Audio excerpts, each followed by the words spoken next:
This is gonna be the intro to my video. So hey, I should have recorded a get ready with me for this concert, but I did not. Oh, if you didn't read the title, this is my going to see No Offense video.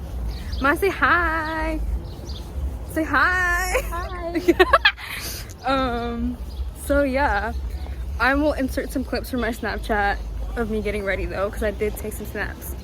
Like these, or like these, or nothing. So this is all the jewelry that I have on.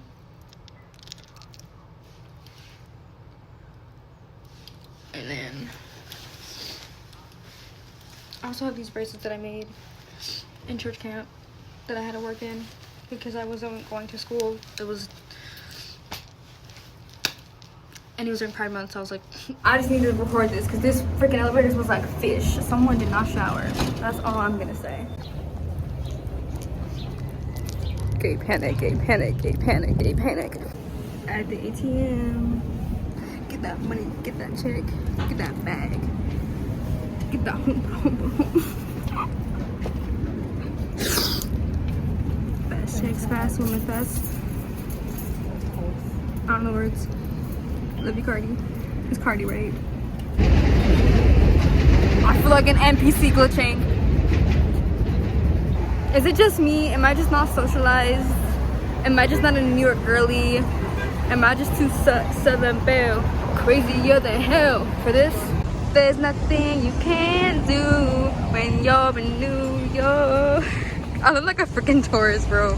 We have this thing where I read that if you sunbathe, you can lose weight because if you don't have enough sun, you gain weight. I don't think it's true, but sunbathing, I feel like Bretman Rock. One time somebody told me I was mid and I told them, excuse me, Bretman Rock raised me and you thought I wasn't gonna be the baddest? Even in the middle of the city, I found a way. Sunbathing, As you can see, we're very early. Okay, I'm dumb, I didn't record it, but I literally, the door was open and I looked inside and I went, and then a man started walking towards me and I ran and I started laughing because I got so scared and I should have recorded that. But that's definitely their bus because I literally saw bears and trees walk into the freaking bus thing. So that's them, all right. If 1 + 1 = 2, I know math. I know math. Bro, they closed the door. I bet it's because of me, huh?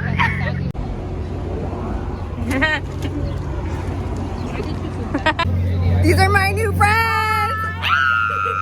Giving away flags, wholesome. This is another friend I made. We're almost getting there. Wait, my phone's gonna die, but I got a charger because of this beautiful person. Currently waiting for Noah to come for the VIPs. Hello! It's not a question, but can you say hi to my vlog? Hi vlog. I think this is like a digital. Noah was very sweet, and I gave him a little hug, and he thought I was cool, and he signed my shoe. I'm keeping the shoe forever. It was very wholesome. It was more wholesome than I thought it was gonna be. Like, so sweet, literally so sweet. Couldn't be better. I want to talk to him again. Maybe one day. I should have recorded it, but I didn't. I took a selfie. I'll show you all the pictures. It's a clip now.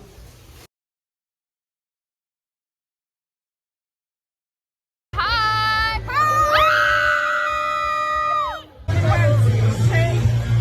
Tastes like you.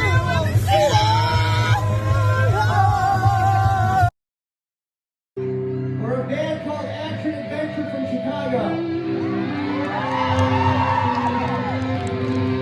This is our set.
We're done with the humdrum. We used to be so pure, so fragile and raw. But now we set campfires in car parks and cut corners on shore.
I'm useless.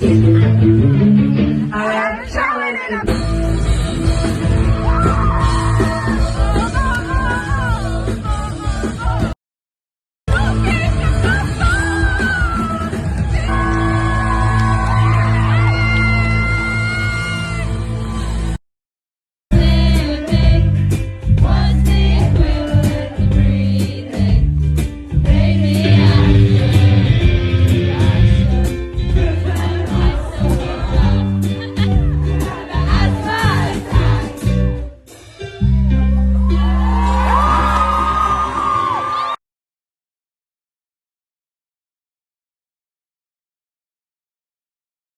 trigger warning, transphobia, homophobia. If you can't handle it, leave. Because I don't want you to be triggered. But basically, first of all, like it took me until 2021 to come out as a non-binary. That's number one. And on the count of 3, I want you to scream as loud as you possibly fucking can, alright? 1, 2, 3.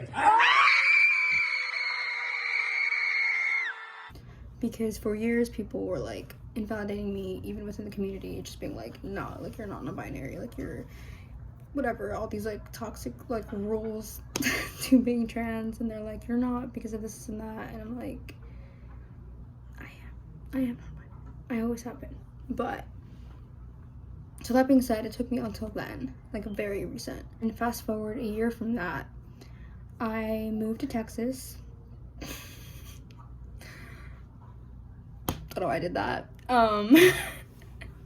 And I started going to this school. I'm not gonna name the name of the school just because I don't want to like fully get into it, unless like y'all, like if this gets views and people really want me to, then I will make a video about that. But for right now, we're just not gonna mention the name.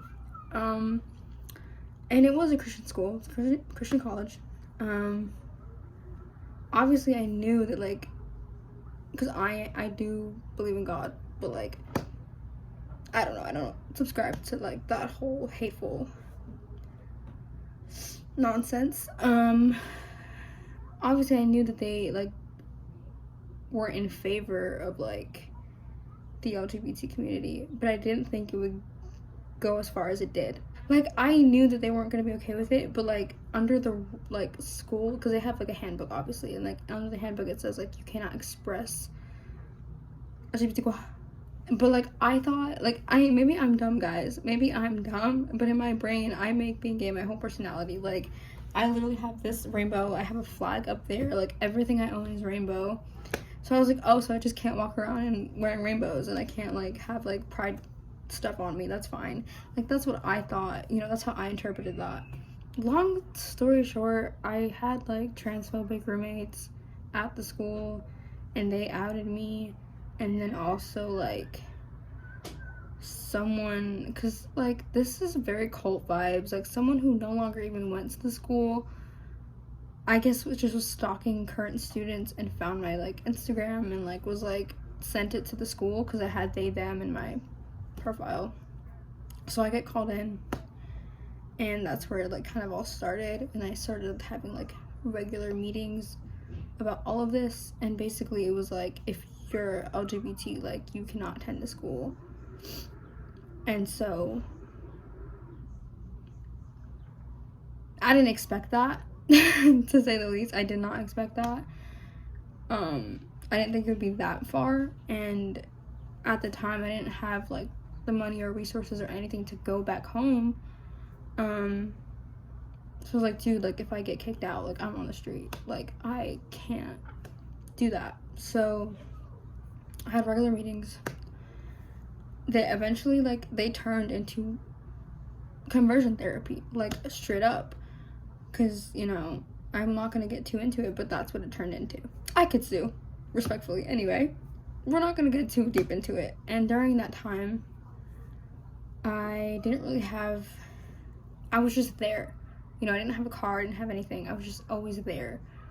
And so I was just surrounded by that 24/7, and it sucked because I was so alone. and it's like one of the hardest things. I don't 0 to 10 do not recommend. I don't wish that upon anybody. It was terrible. And then to make it worse, during the summer they have you, for a credit, for a school credit, they have you work in the summer camp, not paid. You don't get paid for it. And I was literally every day of the week, but minus the weekends, up from like 6, 7 in the morning all the way till like midnight, 1 a.m.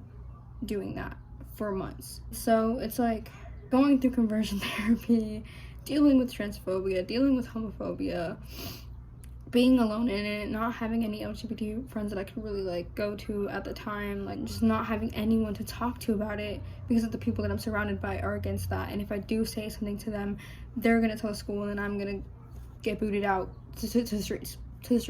So it was really hard. During Pride Month it really hit, just because the year before, 2021, when I came out as non-binary, I went to Pride.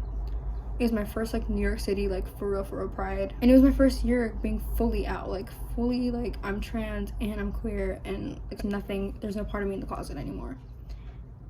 And it was the happiest memory of my life, like literally #1 memory of my life, #1 best day.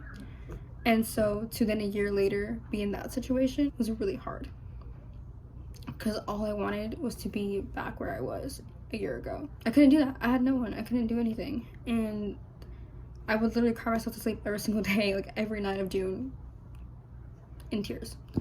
And no one knew that.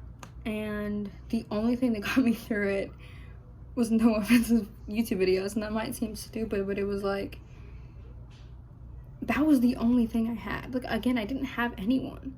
I was completely alone, and as much as this is just a YouTube video, I'm gonna binge watch this because he's also trans. He sees me. He understands me. He's dealt with having to be in places when he was younger where he couldn't be himself. Like, obviously, like, maybe not the same situation, but like, y'all get what I'm saying, and it made me feel not alone. And it, like, I can't explain this, but it also like made me not dysphoric, because like being surrounded by only straight people who are cis, who are like against LGBT, is like very, it makes your dysphoria 10 times worse. And so like watching it would be like, oh my god, like, this is curing my dysphoria. Like, I can't explain that, but it just makes sense. Like, if you know, you know. I think that's literally what emotionally got me through it. Like, I don't know how I would have made it through without Noah's videos. That's why it hits home for me. Also, I've shown my mom some of his videos, and she's very conservative, Christian, all of the above. And so, you know, now we're in a better place, but in the beginning, me coming out was always a hard thing for her. And it wasn't always positive, and it wasn't always accepting. And it still isn't perfect. It's still, you know, she did misgender me in front of Noah. That's fine. My pronouns are they, them, by the way. Not that Noah remembers, but I'm like, please don't think I'm a she. I am not. I show her his videos, and I'm like, this experience in his childhood that he's talking about, I had this experience.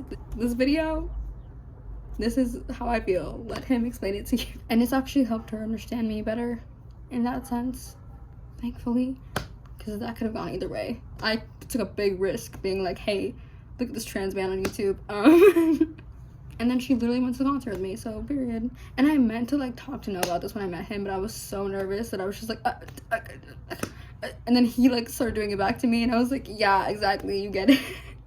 I was just like, but luckily I saw Corry like after the show, and I didn't mean to. Like, we went to the bathroom, and then I got a drink at the bar, because why not? And then when we're walking back, I'm like, holy shit, that's Corry. He was talking to somebody, and they were like taking a picture, so I took the picture for them.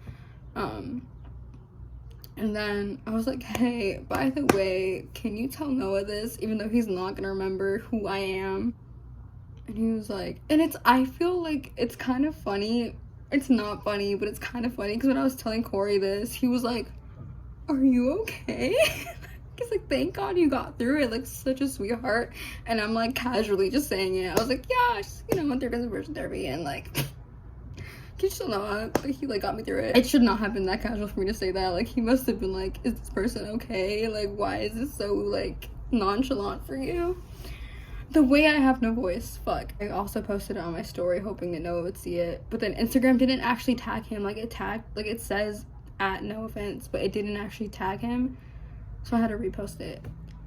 And lucky for me, he saw it and liked the post, and him and Corey probably talked about it, so that makes my heart very happy, and it really put the cherry on the top of my day. Like I said before, me at Pride, it was like my #1 best day out of my whole life. This concert, this experience, second best day.